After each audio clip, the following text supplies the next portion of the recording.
নমস্কার বন্ধুরা, কেমন আছেন সবাই? আশা করি ভালো আছেন। আমি সুস্মিতা চলে এসেছি নতুন একটি রেসিপি নিয়ে আবারও আপনাদের কাছে। তো চলুন তাহলে আজকে কি বানাই দেখে নেওয়া যাক। আজ বানাবো পাঁপড়ের পুর ভরা একটি নিরামিষ রেসিপি। তাহলে কি করে বানাই আর কি কি লাগবে বানাতে দেখে নিই। এখানে নিয়েছি কিছুটা পরিমাণ সর্ষের তেল, লবণ, লঙ্কা গুঁড়ো, জিরে গুঁড়ো, ধনে গুঁড়ো, হলুদ গুঁড়ো, কিছুটা পরিমাণ গরম মশলার গুঁড়ো, একটু গোটা জিরে ফোড়নের জন্য, গোটা লঙ্কা আর একটা তেজপাতা। এখানে নিয়েছি কিছুটা পরিমাণ পনির, ওটাকে গ্রেট করে রেখেছি। এখানে নিয়েছি সেদ্ধ করে রাখা দুটো আলু, একটু আদা কুচনো, কাঁচা লঙ্কা, টমেটো, ধনেপাতা। এখানে নিয়েছি কয়েকটা পাঁপড়। আমি গ্যাসের উপরে কড়াই বসিয়ে দিয়েছি, দিয়ে দিচ্ছি অল্প পরিমাণ সর্ষের তেল।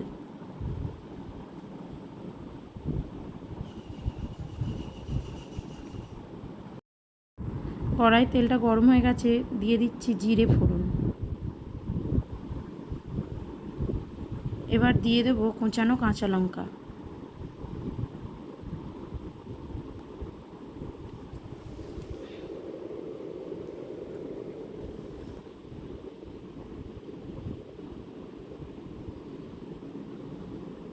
এবার দিয়ে দেবো হাফ চামচ আদা বাটা।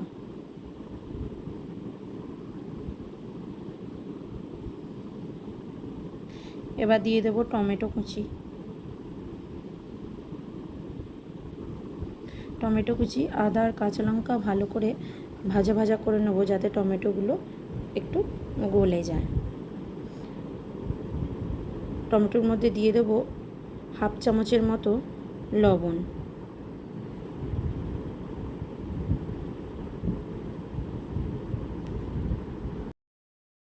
লবণটা দিয়ে ভালো করে টমেটোটাকে ভাজা ভাজা করে নেব। এর মধ্যে দিয়ে দেব হলুদ গুঁড়ো, লঙ্কা গুঁড়ো, জিরে গুঁড়ো আর ধনে গুঁড়ো দিয়ে ভালো করে মশলাটাকে কষিয়ে নেব।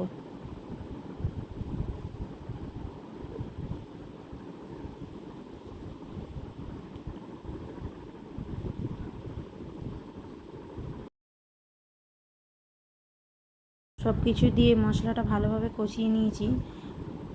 এবার এর মধ্যে দিয়ে দেব আলু সেদ্ধ করে রেখেছিলাম, সেই সেদ্ধ আলুটাকে গ্রেট করে দিয়ে দেব।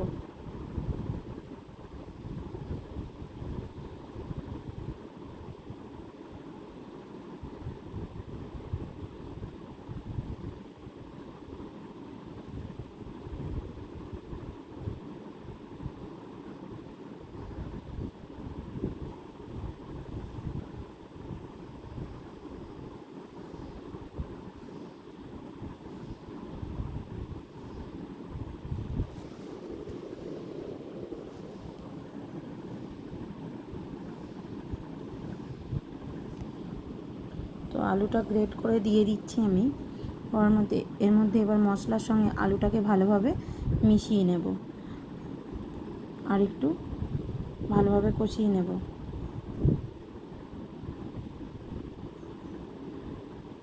মশলার সঙ্গে আলুটা ভালো করে মিশিয়ে নিয়ে দিয়ে দেবো ওপর দিয়ে পনির গ্রেট করে রেখেছিলাম, ওটা দিয়ে আলুর সঙ্গে আবারও পনির, আলু সব মশলা একসঙ্গে মিশিয়ে নিয়ে দিয়ে দেবো অল্প পরিমাণ চিনি আর একটু গরম মশলা।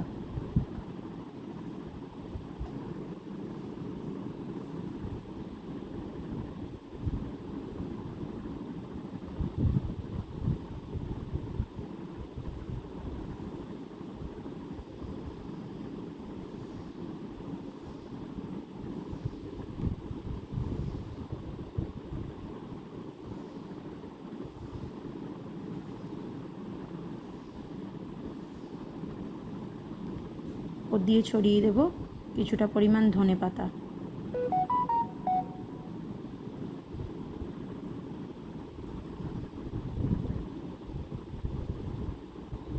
এবার সব কিছু একসঙ্গে ভালোভাবে মিশিয়ে নিয়ে আমার পুরটা রেডি হয়ে গেছে। এবার নামিয়ে নিয়েছি। দেখুন বন্ধুরা, পুরটা নামিয়ে নিয়েছি। এবার একটা থালার মধ্যে আমি কিছুটা জল নিয়েছি, পাঁপড়টাকে ওই থালার মধ্যে ডুবিয়ে নিচ্ছি, ডুবিয়ে একটু জলটা ঝেড়ে নিচ্ছি। এবার তুলে নিলাম। এবার কিছুটা পরিমাণ পুর দেব ওর মধ্যে।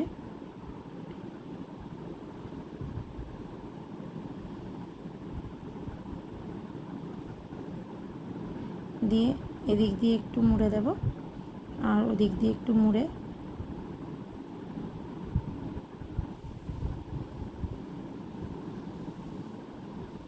আবার ওই দিকটা একটু মুড়ে দেব। যে যেভাবে পারবেন সে সেভাবে ভালো করে ভাঁজ করে নেবেন।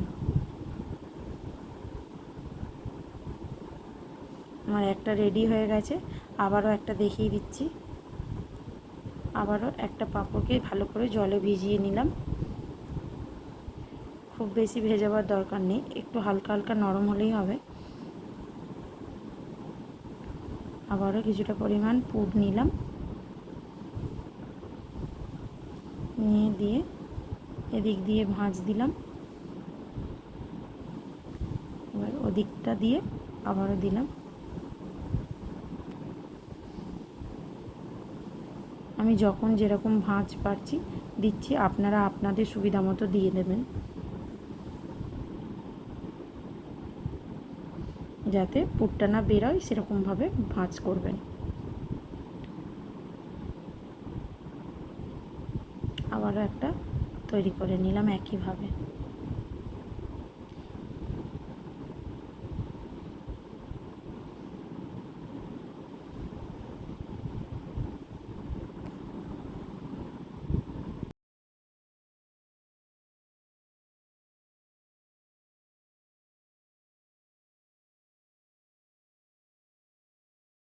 সবগুলো আমি ওই একইভাবে তৈরি করে নিয়েছি।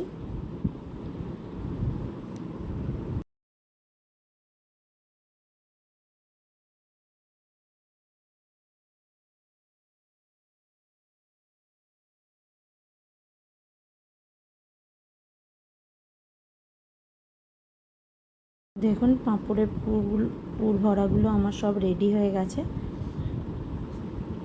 এবার ভেজে নেওয়ার পালা। চলুন তাহলে ভেজে নিই। এখানে আমি গ্যাসের ওভেনের মধ্যে কড়াই বসিয়ে দিয়েছিলাম, কড়া গরম হয়ে গেছে। এবার দিয়ে দিচ্ছি কিছুটা পরিমাণ সর্ষের তেল। সর্ষের তেলটা ভালো করে গরম হয়ে গেলে দিয়ে দেবো পুর ভরা পাঁপড়গুলো। একটা একটা করে ভাজবো যাতে না ফেটে যায়। আস্তে আস্তে একটা একটা করে ভাজবো।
প্রত্যেকটা পুর ভরা পাঁপড় আমি হালকা লাল লাল করে ভেজে নিয়েছি। আমার সব ভাজা কমপ্লিট হয়ে গেছে। দেখুন এখানে ভাজাগুলো হয়ে গেছে, দেখুন কত সুন্দর হয়েছে। এবার এটা তৈরি করতে হবে মশলা দিয়ে। এবার কিছুটা পরিমাণ তেলের মধ্যে দিয়ে দিচ্ছি গোটা লঙ্কা ফোড়ন, একটা তেজপাতা, অল্প পরিমাণ জিরে। শুকনো লঙ্কা, তেজপাতা আর জিরেটা একটু লাল লাল হয়ে গেলে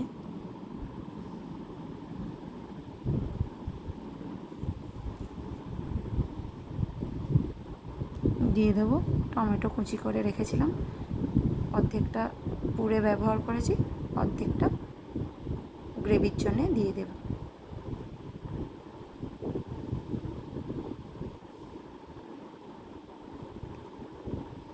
ভালো করে টমেটোগুলো ভেজে নেব।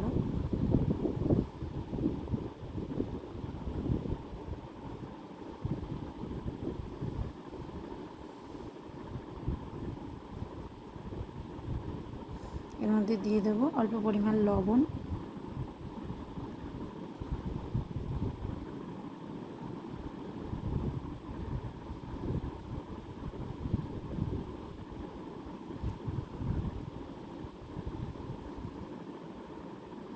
দিয়ে দেবো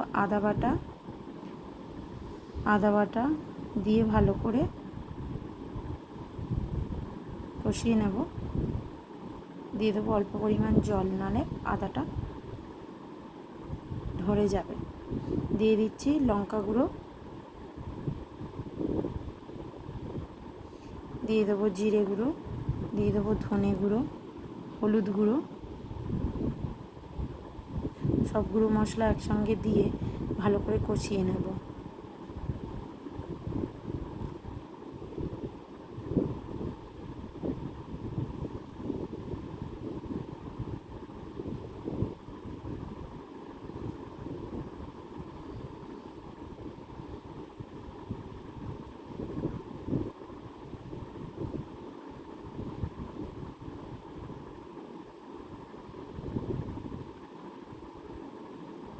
দিয়ে দিচ্ছি অল্প পরিমাণ চিনি।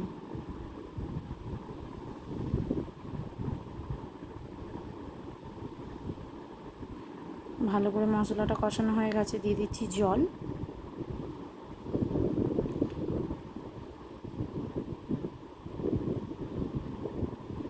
এবার আলুর যে পুরটা তৈরি করেছিলাম, একটু গ্রেভিটা মোটা হওয়ার জন্য দিয়ে দিচ্ছি ওই পুরটা অল্প পরিমাণ। এবার পুরটা দিয়ে ভালো করে কষিয়ে নেব। পুরটা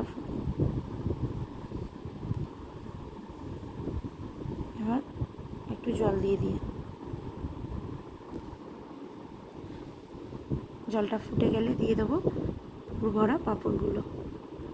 জলটা ফুটে গেছে, এবার দিয়ে দেবো একটা একটা করে পুর ভরা পাঁপড়।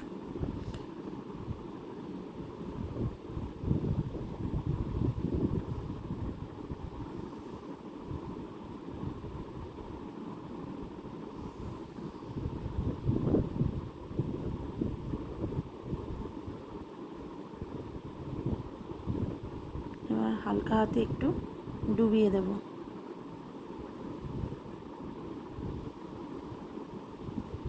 দিয়ে দেবো এবার কিছুক্ষণ ফুটিয়ে নিয়ে দিয়ে দেবো ওপর দিয়ে কাঁচা লঙ্কা কুচি।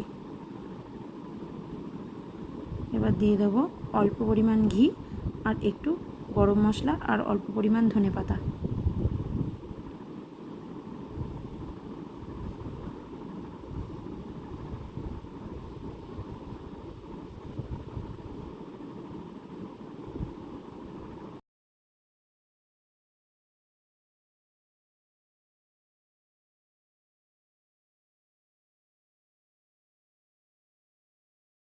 তো তরকারিটা আমার হয়েই গেছে, একটু গ্রেভি থাকবে, নাহলে শুকনো হয়ে যাবে। তো নামিয়ে নিয়েছি।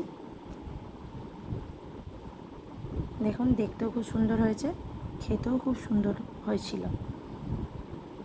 তো বন্ধুরা, যদি রেসিপিটা ভালো লেগে থাকে লাইক, কমেন্ট, শেয়ার আর সাবস্ক্রাইব করতে ভুলবেন না কিন্তু।